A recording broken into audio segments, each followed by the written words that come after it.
Welcome back প্রিয় শিক্ষার্থীরা। আজকে আমরা এইচএসসি আইসিটি ফ্লোচার্ট সিরিজ ফ্লোচার্টগুলো দেখব, যেখানে স্কোয়ার দিয়ে থাকতে পারে।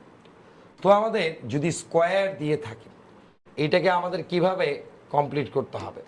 যদি আমাদের স্কোয়ার দিয়ে থাকে, খেয়াল করে দেখি, আমরা সিরিজের প্রথম এলিমেন্টটা আইটাকে ধরে নিব 6, আর লাস্ট এলিমেন্ট এখানে এন এর ভ্যালুকে ধরে নিয়েছি 30। তো আমরা এবার সিরিজের ফ্লোচার্টটাকে করব এন্ট্রি কন্ট্রোল লুপ দিয়ে, আচ্ছা, বা এক্সিট কন্ট্রোল লুপ, হোয়াটএভার। আমাদের ফার্স্টে স্টার্ট, তোমরা একটু কমেন্টে লিখে জানাবে যে এটা এন্ট্রি কন্ট্রোল লুপ না এক্সিট কন্ট্রোল লুপ। আমাদের এখানে কোনো এন এর ভ্যালু নাই, আই হলো 6, এস হলো 0, এন হচ্ছে আমাদের 30, এন হলো আমাদের 30।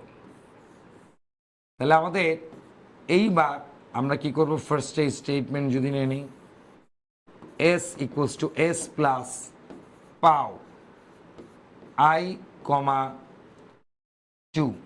আই এর ভ্যালুটা কত? আই এর ভ্যালুটা হচ্ছে 6, এর জন্য আমাদের আই কমা 2 আমরা লিখতে পারি, আই কমা 2।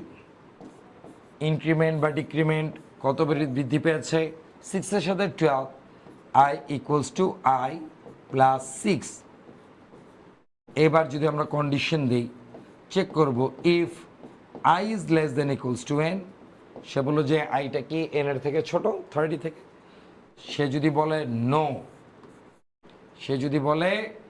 নো, ছোট না, তাহলে লুপ করবে।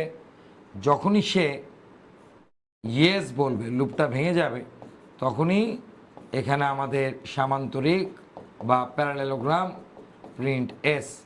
এই হচ্ছে আমাদের এন্ড, এই হচ্ছে আমাদের এন্ট্রি এক্সিট কন্ট্রোল লুপ দিয়ে। আর যদি এন্ট্রি কন্ট্রোল লুপ হয়, সেম জিনিস হবে, যেটা কিনা আমাদের প্রথমের দিকে হবে,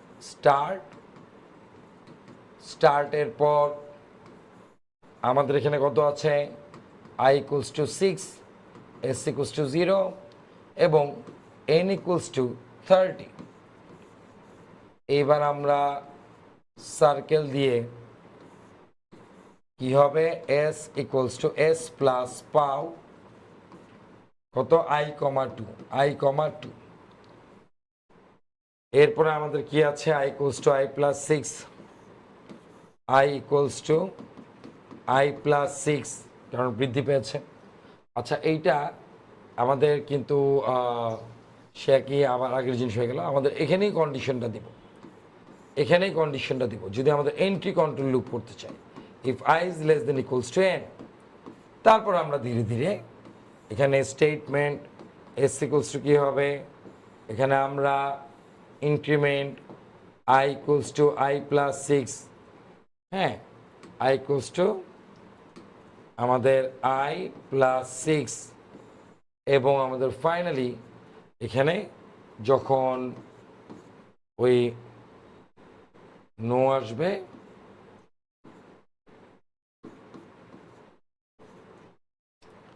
নো আসলেই তখন আমরা এখানে প্রিন্ট দিয়ে দেব। এই তো হয়ে গেছে। এই হচ্ছে আমাদের দুইভাবে দেখালাম, entry control loop, exit control loop. তাও আবার কিসের? পাওয়ারের, যদি স্কোয়ার থাকে।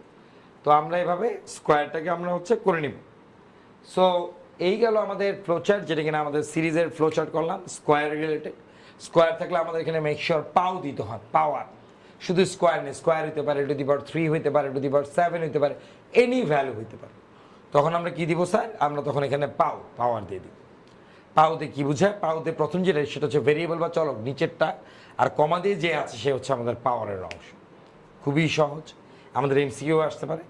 এই হচ্ছে আমাদের আজকের মতো। ধন্যবাদ সবাইকে, আসসালামু আলাইকুম।